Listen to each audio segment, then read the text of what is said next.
Sine moj, ako prihvatiš moje reči i pohraniš u sebi moje zapovesti, pomno slušajući mudrost i srce predajući umnosti, budeš li zazivao mudrost i vapio za umnošću, budeš li ih tražio kao srebro i tragao za njima kao za blagom skrivenim, tada ćeš razumeti strah od Gospoda i naći Božije znanje.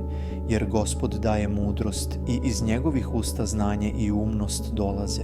On čestitima pruža pomoć, on štitje onima koji žive besprekorno, jer on štiti staze pravde i čuva put svojih vernih.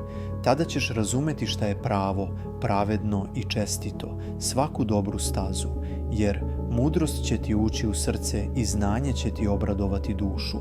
Promišljenost će te štititi, a umnost čuvati, da te spasu od puta zlikovaca, od ljudi izopačenog govora, koji silaze s ravnih staza da bi mračnim putevima išli, koji uživaju da čine zlo i raduju se izopačenosti zla, čije su staze krive i putevi prevarni.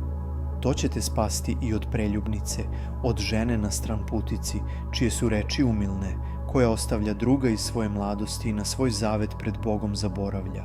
Jer kuća njena tone u smrt i staze joj vode k dušama umrlih. Kogod k njoj uđe, više se ne vraća, niti staze života nalazi. Zato idi putevima dobrih ljudi i drži se staza pravednika, jer čestiti će živeti na zemlji i besprekorni će ostati na njoj, a opaki će biti uklonjeni sa zemlje i neverni iščupani iz nje.